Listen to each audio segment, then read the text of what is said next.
Hi friends, welcome to உவகை natural food products. இன்றைக்கி நம்ம உவகை ஃபுட்ஸில் மல்டிகிரெயின் சப்பாத்தி மாவு எப்படி ரெடி பண்ணணுங்கிறத இந்த வீடியோவில் நான் உங்களுக்கு ஷேர் பண்ணுறேன். இந்த மல்டிகிரெயின் சப்பாத்தி மாவு ரெடி பண்ணுறதுக்கு முதல்ல நல்ல சுத்தமான கோதுமையை வாங்கிக்கோங்க. வாங்கி நல்லா கழுவிட்டு அது கூட நம்ம என்னென்ன பொருட்கள்லாம் சேர்க்க போகிறோன்னா சிறுதானியங்களான ராகி, கம்பு, சிவப்பு சோளம், மக்காசோளம், வெள்ளை கொண்டக்கடலை, சிகப்பு கொண்டக்கடலை, சோயா, இது போல் ஒரு 10 பொருட்கள் வந்து நம்ம ஆட் பண்ணி இதையும் நல்லா கழுவி கோதுமை கூட நல்லா ரெண்டையும் சேர்த்து நம்ம என்ன செய்யணும், வெயிலில் நல்லா 2 நாள் நல்லா காயணும். வெயிலில் நல்லா காய்ஞ்சாதான் இந்த மாவு வந்து நம்ம ஸ்டோர் பண்ணி வச்சா நமக்கு கெட்டு போகாது. அதனால் நல்ல வெயிலில் காய வச்சு மிஷினில் கொடுத்து திரித்து நல்லா ஜலிச்சு வச்சுக்கிட்டிங்கன்னா உங்களுக்கு ஒரு 3 மாதம் வரைக்கும் இந்த மாவு வந்து கெட்டு போகாது. இதில் வந்து நீங்கள் சப்பாத்தி, பூரி ரெண்டுமே நம்ம வந்து போட்டுக்கலாம். இதில் சப்பாத்தி சுடும் போது பார்த்திங்கன்னா நல்லா சாஃப்டாக வரும். இதனால குழந்தைங்கள் வந்து நல்லா விரும்பி சாப்பிடுவாங்க.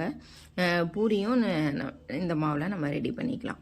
இந்த மாவில் நிறைய நியூட்ரிஷன் இருக்கிறதுனால டயட் இருக்கிறவங்க, வெயிட் லாஸ் பண்ணுறவங்கெல்லாம் இந்த மாவை எடுத்துக்கிட்டால் அவங்களுக்கு வந்து எல்லா நியூட்ரிஷன்ஸும் இந்த சப்பாத்தினால், வெறும் கோதுமை மாவு போட்டு சப்பாத்தி சாப்பிட்றத விட இந்த மல்டிகிரெயின் சப்பாத்தி மாவு சாப்பிட்டாங்கன்னா அவங்களுக்கு நல்ல நியூட்ரிஷன்ஸ் கிடைக்கும். அதனால் அவங்களுக்கு வெயிட்டும் ரெடியூஸ் ஆகும். இந்த சப்பாத்தி மாவு ரெடி பண்ணுறதுக்கான அளவுகள் எல்லாமே, பொருட்கள் எல்லாமே நான் டிஸ்கிரிப்ஷன் பாக்ஸில் கொடுத்துருக்கேன். நீங்கள் வீட்டில் இந்த இதே அளவோடு நீங்கள் வந்து செஞ்சு பார்த்து எப்படி இருக்குது அப்படிங்கிறத கமெண்ட் செக்ஷனில் சொல்லுங்கள்.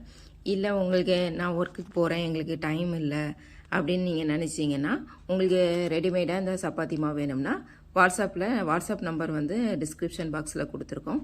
அதை வந்து அந்த நம்பருக்கு காண்டாக்ட் பண்ணி நீங்கள் வாட்ஸ்அப் பண்ணி நீங்கள் ஆர்டர் ப்ளேஸ் பண்ணிக்கலாம். எந்த ஊர்னாலும் நாங்கள் கொரியர் வந்து அனுப்பி விடுறோம். இங்கே பாருங்கள், இதில் வந்து சப்பாத்தி வந்து எவ்வளோ சாஃப்டாக இருக்குதுன்னு பாருங்கள். நல்லா காலையில் நீங்கள் சுட்டு வச்சா கூட ஈவினிங் வரைக்கும் நல்லா சாஃப்டாக இருக்கும். Thank you friends. மற்றும் ஒரு வீடியோவில் நம்ம சந்திப்போம்.